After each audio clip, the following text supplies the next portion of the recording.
track of the clock because he could have held that position for another 20 seconds, right? Yeah, exactly. I think that was just kind of maybe lost track of time, not knowing where he's at on the mat. And, that was good work by Milheim, staying consistent. Well, big energy boost, and Jason Borelli gave a nice clap and a fist pump there to see his Eagles finally get on the board, and maybe from an unexpected source in Milheim. But again, that's part of that group that Jason Borelli has brought in as freshman this year, hoping to get some good things from them in the future. And now a 3 points for Cody Walsh on Ryan Zimmerman at 165. Yeah, Zimmerman this year, he's sure been the utility guy, been 40, wrestling 49, wrestling 57, now he's wrestling 65. That's a lot to ask of a guy. That's a lot to ask for a guy. Got a little disagreement between some mat side fans and the official. The official didn't like it, but I'm not going to tell someone how to do their job, but as he said, as I've said, he needs to take a deep breath and kind of refocus here.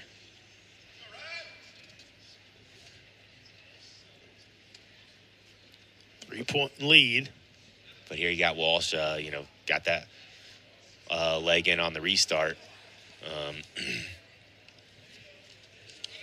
Putting on a good ride, see if Zimmerman's able to clear that leg and get out.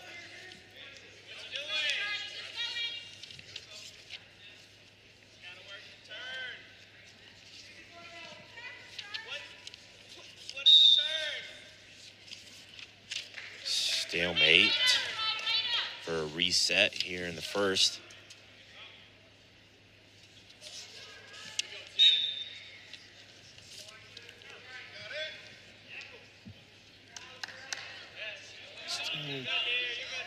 Minute 45 to go in our opening period. So we got some locked hands call, late locked hands call, but now got Zimmerman in a position to maybe get a reversal here. He's able to break that lock.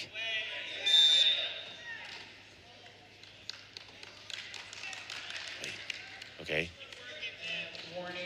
No change, but now you just got a stall warning. There's Jason Borelli again.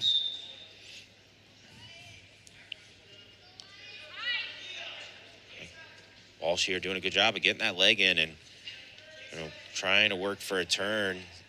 Zimmerman able to sit him to his hip, get him a little bit out of position. Zimmerman's a very unorthodox wrestler. He likes to be in unfamiliar situations. Another stall warning. What? I'm confused on where these stalls are coming from today. I don't know how many times I can say it. It's pretty inconsistent. I mean, I'd be frustrated on both staffs. Crowd's a little frustrated. Coaching staff's a little frustrated today. It has not been a banner day. 1 minute remains. 1 minute. Trying to find something as Walsh getting the leg in there. Zimmerman fighting it off.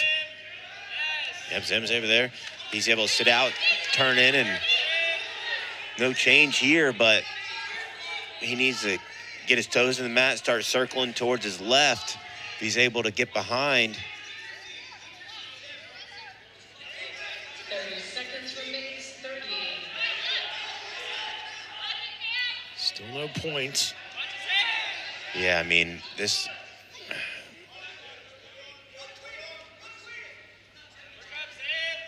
And Walsh able to recover there and get behind. 10 seconds to go in the period. And that'll be it for our opening period, as Walsh will take a 3-1 lead into the second period. He will defer. Mr. Walsh and Drexel choosing the down position. Talked about Zimmerman being unorthodox. He is a lanky wrestler. Period at 165. Yeah, I mean, he's lanky at 149, he's lanky at 157, and he's lanky at 165. Looking for a return here. A little bit high. Reestablish position, though. Yeah, able to get those hips back on top, and initially able to flatten out Walsh, but Walsh able to build back up and see if Zimmerman can find some back points here and actively work for a turn.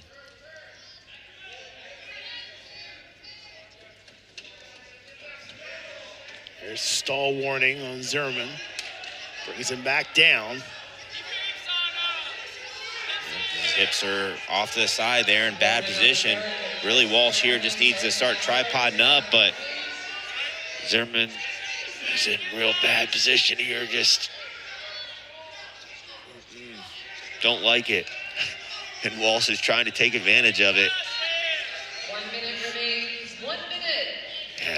Yeah, that's just getting in bad position, Walsh, and taking advantage of it and just shaking him off the top.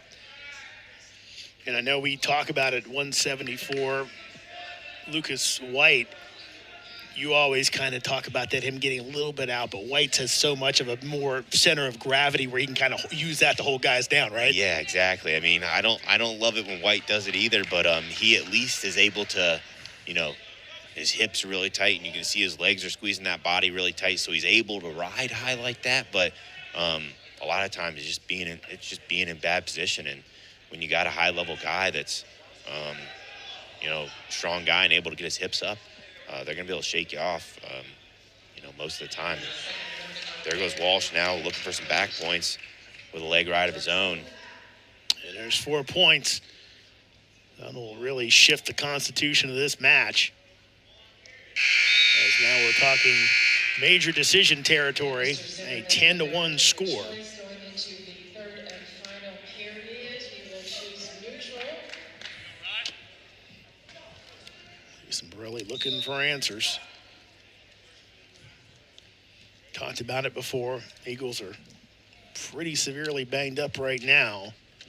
But we did see them go to the freshman group today and not have bad results, all things considered. Still some time in this one for Zimmerman, but has to find a move to figure out some points. And Walsh not really giving him up today. Yeah, I mean, this, as we mentioned, Zimmerman's pretty unorthodox, but he is able to catch people in weird positions, score a lot of points in bunches. And he's very defensive, so maybe if he's able to force a bad shot but then Walsh just able to easily slide behind there with really no effort at all. 3-point takedown, Drexel. So more points on the board. So now possible tech fall. Yeah, Merkel position there by Walsh again, and again with very little defensive effort.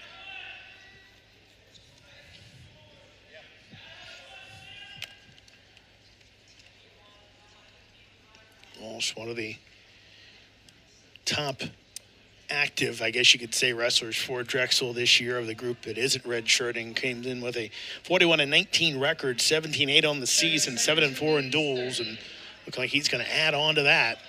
Under 30 seconds to go.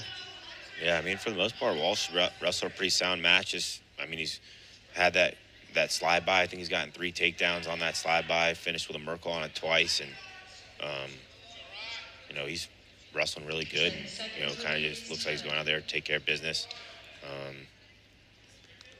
And with the riding time well in his favor, over 3.5 minutes, he will go ahead and get the tech fall victory, 17-2, as 5 more points on the board for AU. We're going to pause and be joined by Director of Athletics, William Billy Walker, after this.